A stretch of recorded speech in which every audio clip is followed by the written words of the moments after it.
Bonjour et bienvenue dans cette série de podcasts qui a pour vocation de promouvoir une éducation plus respectueuse des besoins et du développement de l'enfant en transmettant des clés de compréhension de son fonctionnement. Je suis Magali Delarche, consultante en éducation et formatrice dans le domaine de la petite enfance.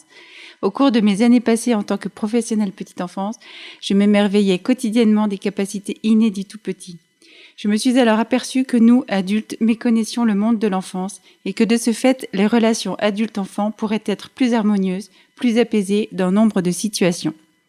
Les recherches en neurosciences affectives et sociales m'ont confirmé cet éclairage et ont été dès lors l'une des bases de ma pédagogie. Je vous propose aujourd'hui de côtoyer la dimension de l'empathie et des câlins. C'est quoi l'empathie ? L'empathie est une attitude innée. L'être humain naît empathique, notamment grâce à la sécrétion de l'ocytocine, dite hormone de l'amour, qui est active dès la naissance. L'empathie est à la base des compétences émotionnelles et sociales, parce que c'est grâce à cette capacité que nous sommes à l'aise avec nos émotions, que nous sommes en capacité de nous comprendre dans notre propre fonctionnement, de comprendre les autres, d'avoir des relations satisfaisantes avec eux et de savoir résoudre les conflits.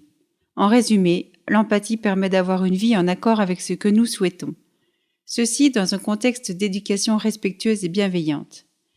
Pour que cette capacité d'empathie ne cesse de croître, il faut recevoir de l'empathie, c'est-à-dire que plus un enfant reçoit de l'empathie, plus il augmentera sa capacité d'empathie.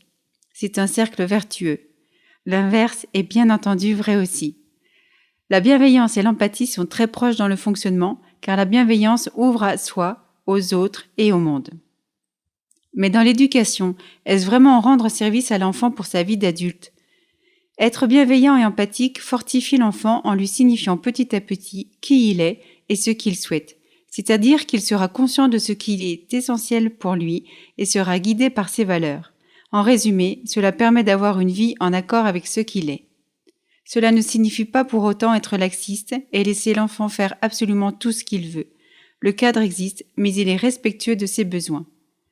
Le fait d'être bienveillant et empathique, c'est-à-dire de prendre soin, câliner, réconforter, consoler l'enfant, n'en fera pas quelqu'un de faible. Cela renforcera sa capacité à faire face au stress, favorisera la coopération, régulera ses émotions, l'aidera à se concentrer et réfléchir, tout en étant en mesure de respecter les autres dans ses interactions. Mais cela s'applique avant tout à soi-même, sinon il est compliqué d'être empathique avec les autres si nous ne pouvons pas nous mettre en lien avec nos propres émotions. L'empathie est fondamentale dans l'éducation de l'être humain. Elle se manifeste par des attitudes soutenantes, bienveillantes, réconfortantes, apaisantes, des attitudes d'écoute et de présence réelle, là, maintenant, tout de suite. D'autant que l'enfant vit dans le moment présent.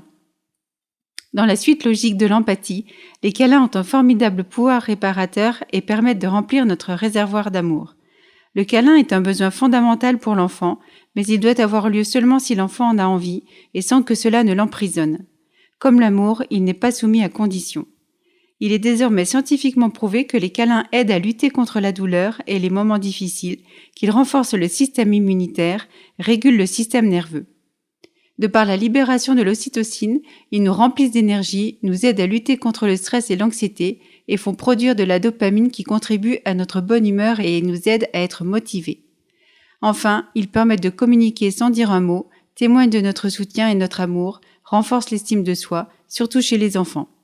Plus il y en a, mieux c'est. C'est ce dont les enfants, et c'est encore plus vrai chez les jeunes enfants, après de grosses colères ou lorsqu'ils sont en état de crise d'énervement, ont le plus besoin pour se ressourcer, pour recharger leur batterie, remplir leur réservoir d'amour, et c'est ce qui est parfois difficile pour nous de leur donner dans un contexte où leur comportement n'invite justement pas à cette attitude de câlin.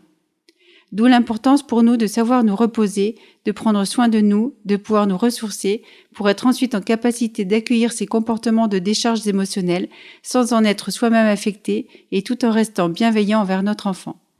Selon Virginia Satir, psychothérapeute américaine, nous avons besoin de 4 câlins par jour pour survivre, 8 pour rester en bonne santé et 12 pour nous dépasser. Je terminerai avec cette phrase de Pablo Neruda. Un câlin, c'est détacher un petit bout de soi pour le donner à l'autre pour qu'il puisse continuer son chemin moins seul.